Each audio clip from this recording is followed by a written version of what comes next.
Hi student. आज मैं आप लोगों को आपकी बुक का प्रैक्टिकल क्वेश्चन 36 का मैथ ए बी लिमिटेड से स्टार्टिंग है, आप देखोगे। ठीक है, प्रैक्टिकल क्वेश्चन 36 मैथ है ए बी लिमिटेड से। किससे मैथ है? ए बी लिमिटेड वाला मैथ। ठीक है student, practical question 36 A B limited. ठीक है, चलो सबसे पहले हम इंफॉर्मेशन को पढ़ते हैं स्टूडेंट। इंफॉर्मेशन में देखो क्या लिखा है। During the year machine costing ₹10,000 depreciation 3,000 was sold for ₹5,000, है ना। इसके बाद क्या बोल रहा है ना, ध्यान दीजिएगा। The provision for depreciation against machinery account as on बोल रहा 2015 में 25,000 और 2016 में 40,000। यानी मशीनरी पे टोटल डेप्रिसिएशन कितना हो रहा है स्टूडेंट? पहले था 25,000, पहले कितना था 25,000, फिर कितना हो गया 40,000। यानी डेप्रिसिएशन कितना अधिक हो गया स्टूडेंट? 15,000। यानी एक साल के बीच में मशीन पे जो डेप्रिसिएशन हो रहा है वो कितना हो रहा है? 15,000 रुपया। यानी ये इंफॉर्मेशन किसके बारे में है? मशीनरी के बारे में। किसके बारे में? तो हम लोग सबसे पहले मशीनरी का लेजर बनाएंगे। तो आप देखो स्टूडेंट, सबसे पहले आपका मशीनरी का अमाउंट कितना है? 80,000। कितना है? 80,000। अब डेबिट में आओगे, लिख दोगे टू बैलेंस बी डी 80,000। इसके बाद मशीनरी का अमाउंट कितना है? 55,000। अब क्रेडिट में आओगे, लिख दोगे by balance C D 55,000। Opening balance को डेबिट में, क्लोजिंग को क्रेडिट में लिख दिए। अब क्या बोल रहा है स्टूडेंट? वर्ष के दौरान 10,000 रुपया का मशीन को, जिसपे 3,000 रुपया डेप्रिसिएशन है, उसको कितना में बेच दिया गया? 5,000 में। यानी एक मशीन है स्टूडेंट जिसका कॉस्ट है 10,000, उस पे डेप्रिसिएशन 3,000 है, उसको सेल कितना में किया जा रहा है? 5,000 में। यानी सेलिंग प्राइस कितना हो गया? 5,000 ना। आपको बताया गया था स्टूडेंट कि सेल्स को हमेशा क्रेडिट में लिखना है। जब आपको लेजर का फॉर्मेट बताए थे, आपको बताया गया था सेल्स को कहां लिखना है? क्रेडिट में। तो आप क्रेडिट में आओगे, लिखोगे बाय सेल्स कितना? 5,000। अब क्रेडिट में आके बाय सेल्स कितना लिख दोगे? 5,000। ठीक है स्टूडेंट। अब देखो, आप अगर किसी मशीन को जब सेल करते हो ना, तो आपको प्रॉफिट होगा और नहीं तो लॉस होगा। तो हम देखते हैं स्टूडेंट कि इस मैथ में हमको प्रॉफिट हो रहा है या लॉस हो रहा है। तो देखो स्टूडेंट, आपको पहले बताया गया कि मशीन का कॉस्ट है 10,000। मशीन का कॉस्ट कितना है? 10,000। उस पर डेप्रिसिएशन कितना हो रहा है? 3,000। तो 10 पे आप 3 माइनस कर दोगे, कितना बच गया? 7,000। कितना बच गया स्टूडेंट? 7,000। और आप उसको सेल कितना में कर रहे हो? 5,000 में ना। तो 7 में 5 माइनस कर दो तो आपको लॉस कितना हो रहा है? 2,000। आप लिख दोगे बाय लॉस ऑन मशीनरी 2,000। ठीक है स्टूडेंट। अब आप लिखोगे बाय डेप्रिसिएशन। बाय, यहां पे जो स्टूडेंट टोटल डेप्रिसिएशन हो रहा है, आप उसको लिख दोगे। तो आप यहां देखो, सबसे पहले 2015 में डेप्रिसिएशन था 25,000, 2016 में डेप्रिसिएशन हो गया 40,000। यानी एक साल में डेप्रिसिएशन कितना हुआ? 15,000।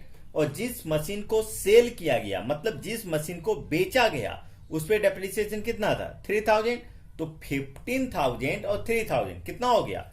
18,000। अब डेप्रिसिएशन कितना लिखोगे? 18,000। ठीक है स्टूडेंट। अब आप दोनों साइड टोटल करो, किधर का टोटल अधिक है। तो जब आप स्टूडेंट इसको टोटल करोगे ना, तो टोटल में आपको पता चलेगा दोनों साइड का टोटल 80,000 और 80,000 है। यानी किसी साइड का टोटल कम और अधिक नहीं है स्टूडेंट। बात समझ में आ गया स्टूडेंट? इस तरह से आप मशीन का लेजर बना लोगे। तो इसका यूज कैसा होगा स्टूडेंट, ये भी समझ जाओ। आप क्रेडिट साइड में देखो, सेल दिया हुआ है 5,000, क्रेडिट में सेल कितना है? 5,000। तो सेल का यूज इन्वेस्टिंग में होगा। लॉस ऑन मशीनरी, लॉस क्या होता है? नॉन ऑपरेटिंग एक्सपेंसेस, इसका यूज नॉन ऑपरेटिंग एक्सपेंसेस में करोगे। फिर डेप्रिसिएशन, इसका यूज कहां करोगे? डेप्रिसिएशन नॉन ऑपरेटिंग एक्सपेंस में। ठीक है स्टूडेंट। अब आगे इंफॉर्मेशन को देखते हैं, क्या बोला गया है आगे इंफॉर्मेशन में। Net profit for the year बोल रहा है अमाउंटिंग टू 25,000। यानी बोल रहा है वर्ष के लिए शुद्ध लाभ 45,000 है। यानी देखो स्टूडेंट, नीचे में बोला गया है आपको कि नेट प्रॉफिट 45,000 रुपया है, 45,000। एक साल में आपको जो नेट प्रॉफिट हुआ कितना हुआ? 45,000। तो देखो स्टूडेंट, एक बात आपको बहुत इंपॉर्टेंट पॉइंट बताया जा रहा है, इसको आप ध्यान दोगे। अगर इंफॉर्मेशन में स्टूडेंट, नेट प्रॉफिट या ड्राइंग्स दिया है, ठीक है स्टूडेंट, बात समझ में आ रही होगी। अगर इंफॉर्मेशन में कभी भी नेट प्रॉफिट और ड्राइंग दिया रहे तो आपको कैपिटल का लेजर बनाना है। ठीक है स्टूडेंट, याद रहेगा, इंफॉर्मेशन में अगर नेट प्रॉफिट और ड्राइंग दोनों में से कुछ भी हो तो आपको कैपिटल का लेजर बनाना है। नेट प्रॉफिट भी होगा तो कैपिटल का लेजर बनाओगे और ड्राइंग भी होगा तो कैपिटल का लेजर बनाओगे। तो इस मैथ में क्या दिया हुआ स्टूडेंट, नेट प्रॉफिट ना, तो आपको कैपिटल का लेजर बनाना होगा। तो आप एक कैपिटल अकाउंट लिखोगे स्टूडेंट, ठीक है, और यहां लिखोगे पार्टिकुलर अमाउंट, डेबिट क्रेडिट लिख लोगे। ठीक है, देखो स्टूडेंट, कैपिटल के लेजर को बनाने से पहले मैं एक बात आपको समझा रहा हूं, ध्यान देना। कैपिटल एक मेरे लिए लाइबिलिटीज होता है स्टूडेंट। कैपिटल क्या होता है स्टूडेंट, लाइबिलिटीज। क्या होता है, लाइबिलिटीज। लेकिन अभी जो हम एक लेजर ऊपर में बना स्टूडेंट, वो था मशीनरी का। तो मशीनरी मेरे लिए क्या था, एसेट था ना स्टूडेंट। तो एक बात को आप समझोगे स्टूडेंट, अगर आप किसी एसेट्स का लेजर बना रहे हो, अगर आप किसी एसेट्स का लेजर बना रहे हो तो उसका बीडी लिखोगे डेबिट में, सीडी लिखोगे क्रेडिट में। ठीक है, लेकिन स्टूडेंट अगर आप कभी भी किसी लाइबिलिटीज का लेजर बनाओगे, किसका बनाओगे, लाइबिलिटीज का, तो याद रखना उसका बीडी होगा क्रेडिट में और सीडी होगा डेबिट में। याद रहेगा स्टूडेंट, लाइबिलिटीज का कभी भी लेजर बनाओगे तो उसका बीडी होगा क्रेडिट में, सीडी होगा डेबिट में। तो इसका बीडी कितना है स्टूडेंट, 1,25,000। तो आप क्रेडिट में आओ, लिखो by balance BD 1,25,000, by balance BD 1,25,000। CD कितना है, 1,53,000। तो आप डेबिट में आओ, लिखो टू बैलेंस सीडी 1,53,000। ये तो समझ में आ गया होगा स्टूडेंट किसका बीडी को क्रेडिट में और सीडी डेबिट में क्यों लिखा गया, क्योंकि ये लाइबिलिटीज है। अब आगे पॉइंट पे आते हैं स्टूडेंट। इंफॉर्मेशन में आपको नेट प्रॉफिट 45,000 दिया है। इंफॉर्मेशन में आपको नेट प्रॉफिट कितना दिया, 45,000। देखो स्टूडेंट, जब भी आप कैपिटल का लेजर बनाओगे, जब भी आप कैपिटल का लेजर बनाओगे तो नेट प्रॉफिट आप हमेशा क्रेडिट में लिखोगे। नेट प्रॉफिट कहां लिखोगे स्टूडेंट, क्रेडिट में लिखोगे, बाय नेट प्रॉफिट 45,000। ठीक है स्टूडेंट, अब टोटल कर दो। क्रेडिट का टोटल करोगे तो आएगा 1,70,000। क्रेडिट का टोटल कितना आएगा, 1,70,000। डेबिट में भी लिख दो 1,70,000। अब 1,70,000 में 153,000 को माइनस कर देंगे। 153,000 को क्या कर देंगे, माइनस, और जो बैलेंस आएगा स्टूडेंट वो क्या कहलाएगा, ड्रॉइंग्स। क्या कहलाएगा, ड्रॉइंग्स। कितना आ जाएगा, 170 में 153 को माइनस करोगे तो कितना आ गया, 17,000। तो याद रहेगा स्टूडेंट कि आप अगर कभी भी कैपिटल का लेजर बनाओगे और इंफॉर्मेशन में नेट प्रॉफिट रहेगा तो नेट प्रॉफिट को क्रेडिट में लिखना। कहां लिखोगे, क्रेडिट में, और डेबिट में जो बैलेंस आएगा वो क्या कहलाएगा, ड्रॉइंग्स। क्या कहलाएगा, ड्रॉइंग्स। लेकिन एक बात और हम साथ में बता देते हैं स्टूडेंट, अगर इंफॉर्मेशन में ड्रॉइंग्स रहता, अगर इंफॉर्मेशन में ड्रॉइंग्स रहता तो आप लिखते ड्रॉइंग्स को डेबिट में, ड्रॉइंग्स को किधर लिखते, डेबिट में, और क्रेडिट में जो बैलेंस आता वो आपका कहलाता नेट प्रॉफिट। ठीक है स्टूडेंट, बात समझ में आया। यानी सिंपल सी बात में समझ जाओ स्टूडेंट, अगर नेट प्रॉफिट को क्रेडिट में लिखते हो तो बैलेंस ड्रॉइंग्स कहलाएगा, और ड्रॉइंग्स को डेबिट में लिखते हो तो बैलेंस नेट प्रॉफिट कहलाएगा। ठीक है स्टूडेंट, तो इसका यूज भी समझ जाओ। नेट प्रॉफिट का यूज कहां होगा, जब ऑपरेटिंग एक्टिविटीज बनाते हो तो सबसे पहले लिखोगे net profit for the current year 45,000। Drawings का यूज कहां होगा ये भी समझ जाओ। ड्रॉइंग्स का यूज जब आप फाइनेंसिंग बनाओगे वहां पे ड्रॉइंग्स को माइनस कर देना है। ठीक है स्टूडेंट, ड्रॉइंग्स को कहां करना है, जब फाइनेंसिंग एक्टिविटीज बनेगा तो ड्रॉइंग्स वहां पे क्या हो जाएगा, माइनस हो जाएगा। अब हम लोग स्टूडेंट कैश फ्लो स्टेटमेंट बनाएंगे। तो आपको पता है स्टूडेंट, सबसे पहले हेडिंग कैसे लिखना है, आप हेडिंग को लिख लोगे, वो तो आपको पता ही है, फॉर्मेट बना लोगे जैसे बनता है। ठीक है स्टूडेंट, सबसे पहले ऑपरेटिंग एक्टिविटीज बनाना है। क्या बनाना है स्टूडेंट, ऑपरेटिंग एक्टिविटीज। आप एक यहां पे एक नंबर पॉइंट दोगे स्टूडेंट, पॉइंट नंबर 1, और वहां पे लिखोगे cash flow from operating activities. एक नंबर में क्या बनाएंगे स्टूडेंट हम लोग, cash flow from operating activities, और उसको अंडरलाइन कर दोगे। ठीक है स्टूडेंट, बात समझ में आ रहा है। इसके बाद देखो, जब ऑपरेटिंग बनाया जाता है सबसे पहले क्या लिखा जाता है? Net profit. क्या लिखा जाता है? Net profit. तो ये नेट प्रॉफिट कहां से होगा स्टूडेंट? इसको आप समझोगे थोड़ा सा। जब भी ऑपरेटिंग एक्टिविटीज बनाएंगे सबसे पहले नेट प्रॉफिट को लिखा जाता है। ये कहां से आएगा स्टूडेंट? इसको समझोगे। अभी हम लोग तुरंत कैपिटल का लेजर बनाए। किसका लेजर बनाए स्टूडेंट? कैपिटल का। अब कैपिटल का लेजर में देखोगे नेट प्रॉफिट 45,000 रुपया दिया हुआ है। कितना निकला है? 45,000। अब लिख दोगे net profit for the current year 45,000। ठीक है स्टूडेंट। अगला हेडिंग दोगे 8 नॉन ऑपरेटिंग एक्सपेंसेस। अगला हेडिंग क्या दोगे?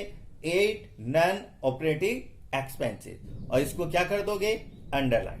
अब नॉन ऑपरेटिंग एक्सपेंसेस में देखते हैं स्टूडेंट क्या आता है। ठीक है, ध्यान दोगे स्टूडेंट। सबसे पहले हम लोग एक मशीनरी का लेजर बनाए। किसका लेजर बनाए स्टूडेंट? मशीनरी का। उस मशीनरी के लेजर के आप क्रेडिट साइड में देखोगे दिया हुआ है लॉस ऑन मशीनरी। क्या दिया हुआ है? Loss on machinery. तो आप लिख दो loss on machinery non operating expenses होता है। लिखो लॉस ऑन मशीनरी। ठीक है, कितना? 2000। उसी लेजर में आप देखोगे आपको डेप्रिसिएशन दिया हुआ है। क्या दिया हुआ है? डेप्रिसिएशन। ठीक है, आप लिखोगे डेप्रिसिएशन ऑन मशीनरी 18,000। ठीक है स्टूडेंट, लिख दिए।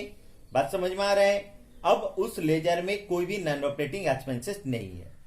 कैपिटल का लेजर देखो, कैपिटल का लेजर में भी कोई भी नॉन ऑपरेटिंग एक्सपेंसेस नहीं है। अब बुक को चेक करते हैं, क्वेश्चन को। क्रेडिटर नॉन ऑपरेटिंग एक्सपेंस नहीं होता है। यहां पे एक आइटम दिया है स्टूडेंट, आप देखोगे लिखा हुआ है मिस्टर एस लॉन। क्या लिखा हुआ है स्टूडेंट? Mister S lawn @ 10%। यानी मिस्टर एस लॉन के आगे में 10% है। कितना परसेंट है? 10%।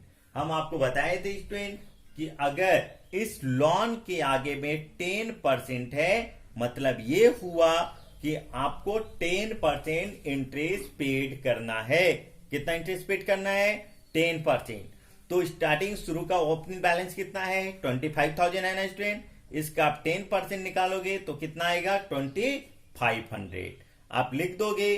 ठीक है, interest paid on 10% mister S lawn 25%। ठीक है, इसके नीचे आओ स्टूडेंट तो दिया लॉन फ्रॉम बैंक @ 10%। यानी लॉन फ्रॉम बैंक के आगे में भी कितना लिखा हुआ है? 10%। तो आप ये 40,000 का 10% निकालोगे तो कितना आएगा? 4,000। ठीक है स्टूडेंट, तो आप यहां लिखोगे interest paid on 10% bank loan 4,000।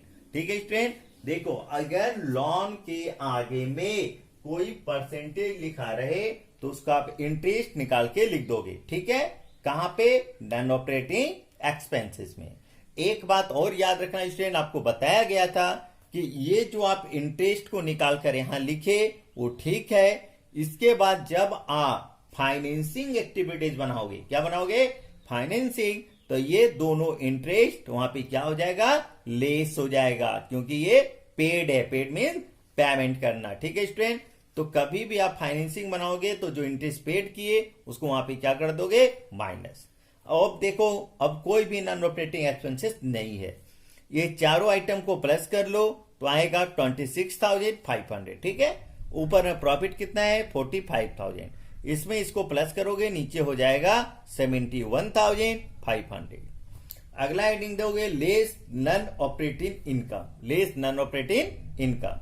Non operating income में कोई भी आइटम नहीं है, डैश दे के नीचे वैसी अमाउंट को कर दोगे। ठीक है, आगे दोगे 8 increase in current liabilities and decrease in current assets. फिर 2-3 लाइन छोड़ देना, लेस का हेडिंग देना, decrease in current liabilities and increase in current assets. अब देखते हैं क्वेश्चन के लाइबिलिटी साइड। क्रेडिटर, ये करेंट लाइबिलिटीज है ना, क्रेडिटर तो करेंट लाइबिलिटीज है। पहले देखो 40,000, फिर हो गया 44,000, यानी 4,000 रुपीज। ये क्या हो रहा है स्टूडेंट? इंक्रीज। क्या हो रहा है? इंक्रीज। ये लाइबिलिटीज है ना, तो लाइबिलिटीज जो है वो इंक्रीज हो रहा है। तो इंक्रीज इन लाइबिलिटीज कहां लिखा है? देखो एड वाले में लिखा है इंक्रीज इन करेंट लाइबिलिटीज, है ना। ये तो इंक्रीज हो रहा है और ये लाइबिलिटीज है, इसलिए आपको यहां लिख देना है इंक्रीज इन क्रेडिटर्स। कितना? 4,000। Mister S loan current liabilities नहीं है, loan from bank current liabilities नहीं है, कैपिटल भी नहीं है। एसेट्स में आओ, सबसे पहले कैश, तो आपको पता है कि कैश फ्लो में कैश का यूज नहीं होता है। डेप्टर्स, ये तो करंट एसेट्स है, डेप्टर्स तो करंट एसेट्स है। 30 से कितना हो गया 50,000, पहले था 30,000 फिर कितना हो गया 50,000, यानी 20,000 रुपीज ये इंक्रीज हो रहा है। ठीक है स्टूडेंट, तो ये करंट एसेट्स है। क्या है ये करंट एसेट्स, और ये क्या हो रहा है इंक्रीज। तो एसेट्स इंक्रीज हो रहा है, कौन सा हेडिंग पे है, एड वाला में है डिक्रीज इन करंट एसेट्स, है ना। लेस में देखो लिखा हुआ है increase in current asset, less में है ना स्टूडेंट, तो अब लेस में आओ और लिख दो इंक्रीज इन डेप्टर्स 20,000। इसका वन ब्रैकेट में होगा क्योंकि ये लेस हेडिंग पे है। स्टॉक, ये तो करंट एसेट्स होता है, स्टॉक क्या होता है करंट एसेट। पहले था 35,000 फिर हो गया 25,000, पहले था 35,000 फिर कितना हो गया 25,000, यानी 10,000 रुपीज ये डिक्रीज हो रहा है। तो स्टॉक क्या है स्टूडेंट करंट एसेट्स, क्या है ये करंट एसेट्स, और क्या हो रहा है डिक्रीज। तो डिक्रीज इन एसेट देखो कौन सा हेडिंग पे लिखा है, एड वाले हेडिंग पे आओ और देखो लिखा हुआ है डिक्रीज इन करेंट एसेट लिखा हुआ है ना, तो आपको यहां लिख दे रहा है डिक्रीज इन स्टॉक 10,000। ठीक है, मशीनरी लैंड बिल्डिंग ये तीनों करंट एसेट नहीं है, ये तीनों करंट एसेट नहीं है, करंट नहीं है मीन नॉन करंट है। तो चलो अब एड वाले को प्लस कर लो, 10,000 और 4,000 कितना हो गया 14,000। 14,000 को इस साइड ले आते हैं, इसमें इसको प्लस करते हैं तो 85,500। लेस में कितना सिर्फ एक अमाउंट है 20,000, 20,000 को साइड ले जाते हैं स्टूडेंट। 85,500 में 20,000 को माइनस करेंगे तो आंसर कितना आएगा स्टूडेंट 65,500। ठीक है स्टूडेंट, 8 में है ना, तो आप लिखोगे net cash flow from operating activities. ठीक है स्टूडेंट, अब आपको हम दूसरे स्टेप में इन्वेस्टिंग एक्टिविटीज बना के बताते हैं। ठीक है, अब सेकेंड स्टेप पे स्टूडेंट आपको इन्वेस्टिंग एक्टिविटीज बना के स्टार्ट करेंगे। ठीक है स्टूडेंट, सेकेंड स्टेप में आपको इन्वेस्टिंग एक्टिविटीज बनाते हैं। ठीक है, आप सबसे पहले ऊपर में हेडिंग लिख दोगे cash flow from investing activities को अंडरलाइन कर देना। आपको सबसे पहले बताया गया स्टूडेंट जब भी इन्वेस्टिंग बनाओगे यूज एसेट साइड का होगा। अब लाइबिलिटीज को तो दिमाग ही नहीं लगाना इन्वेस्टिंग में, जब भी इन्वेस्टिंग बनाएंगे यूज कहां का होगा एसेट साइड। सबसे पहले आप हेडिंग लिखोगे add sales of non current asset, sales of non current asset, add दो दोगे, 2-3 लाइन छोड़ोगे और फिर आप लेस का हेडिंग दोगे, less purchase of non current asset, मतलब जो सेल्स होगा उसको एड करोगे, जो परचेज होगा उसको लेस करोगे। ठीक है स्टूडेंट, अब आते हैं हम लोग मैथ पे। ठीक है, चलो ध्यान दोगे मैथ पे। एसेट्स में सबसे पहले कैश, क्या है कैश, तो कैश का यूज तो कैश फ्लो में होगा ही नहीं। ठीक है, डेप्टर्स, डेप्टर्स करंट एसेट्स है, इसका यूज ऑपरेटिंग में हो चुका है। स्टॉक करंट एसेट्स है, इसका भी यूज ऑपरेटिंग में हो चुका है। मशीनरी, मशीनरी मेरे लिए नॉन करंट एसेट्स है, मशीनरी क्या है मेरे लिए नॉन करंट एसेट। तो देखो स्टूडेंट हम लोग मशीनरी का लेजर बनाए हैं, मशीनरी का क्या बनाए हैं लेजर। आपको बताया गया था कि अगर आप किसी का लेजर को बना लेते हो तो उसका लेजर देखना है। तो आप मशीनरी का लेजर को जब देखोगे तो उसका क्रेडिट में देखना लिखा हुआ है सेल्स 5,000। जब आप मशीनरी के लेजर को देखोगे तो उसका क्रेडिट में सेल्स कितना लिखा है 5,000, सेल्स है ना। देखो किसी का भी लेजर बनाते हो स्टूडेंट तो उसका लेजर को देखोगे। ठीक है, आपको क्वेश्चन का जो अमाउंट है उससे आपको कोई मतलब नहीं है। तो सेल्स है ना, आप एड में आओ लिख दो सेल्स ऑफ मशीनरी 5,000। ठीक है, आगे बढ़ो। लैंड, लैंड का तो हम लोग लेजर नहीं बनाए हैं, लैंड का लेजर हम लोग नहीं बनाए हैं, तो जिसका लेजर हम लोग नहीं बनाएंगे उसका हम लोग बुक पे देखेंगे। ठीक है, जिसका लेजर हम लोग नहीं बनाएंगे उसको कहां देखेंगे बुक पे। तो लैंड पहले कितना था 40,000, फिर कितना हो गया 50,000, 10,000 इंक्रीज कर रहा है। 10,000 क्या कर रहा है इंक्रीज, बढ़ गया तो सेल होगा, बढ़ गया तो क्या होगा 40 से 50 सॉरी। ठीक है, तो ये इंक्रीज कर रहा है ना, इंक्रीज हो गया मीन्स वो परचेज हो गया, क्या हो गया परचेज। अब लेस पे आओ लिखो परचेज ऑफ लैंड 10,000। इसके बाद बिल्डिंग, बिल्डिंग देखो 35 से 60, 25,000 इंक्रीज कर रहे हैं ना, बढ़ रहा है ना, ये भी परचेज होगा। आप लिखो परचेज ऑफ बिल्डिंग 25,000। अब तो कुछ नहीं है ना, तो देखो यहाँ पे एड में सेल में कितना था 5,000, सेल में कितना था 5,000 एड में, और लेस में कितना आ गया 10 और 25 कितना हो गया 35। 35 आपका परचेज है और सेल कितना है 5,000 है ना, तो 35 तो माइनस में हुआ, उसमें 5,000 माइनस कर दोगे तो आपका आंसर कितना आ जाएगा 30,000। यानी इन्वेस्टिंग का आंसर कितना आ गया 30,000।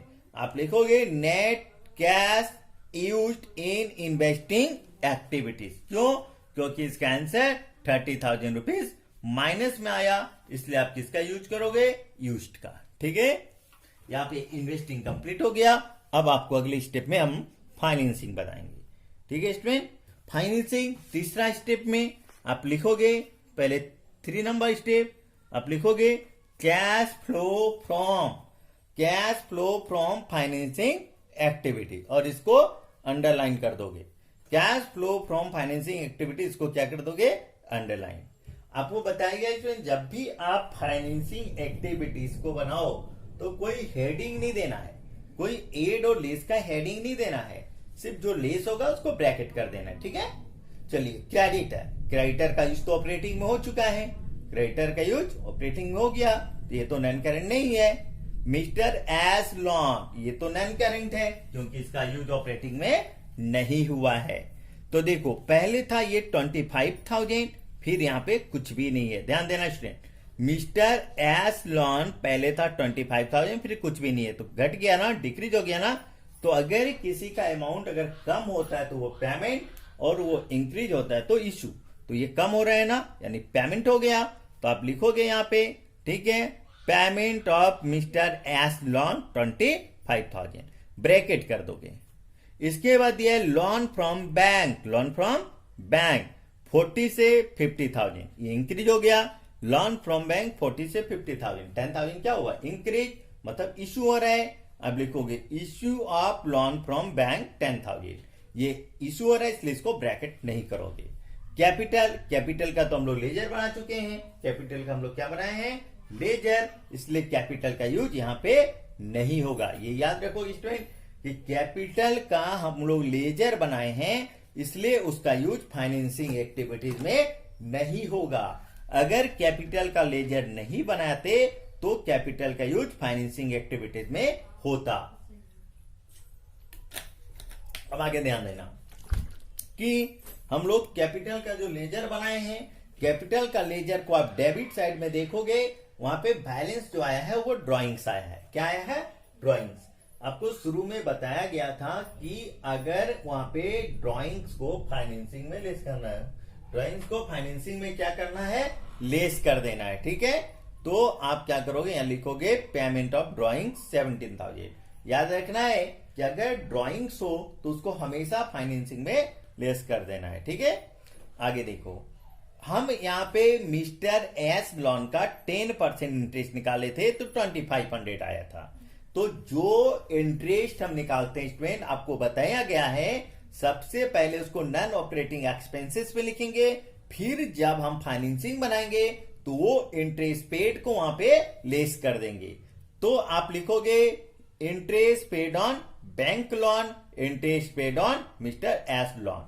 ये याद रखना स्टूडेंट, अगर आप किसी का भी इंटरेस्ट निकालते हो तो वो नॉन ऑपरेटिंग एक्सपेंसेस में पहले जाएगा, फिर जब आप फाइनेंसिंग बनाओगे वहां पे उसको लेस कर दोगे। तो सब पहले माइनस वाला को प्लस कर लेना, जितना भी माइनस में है यानी ब्रैकेट वाले को पहले प्लस कर लेना, और ये जो एड में है यानी जो ब्रैकेट नहीं है उसको माइनस करना, तो फाइनेंसिंग का आंसर आ जाएगा 38,500। 38,500 क्या चीज में आएगा माइनस में। आप लिखोगे net cash used in financing activity. ठीक है स्टूडेंट, इस तरह से मेरा फाइनेंसिंग कंप्लीट हो गया।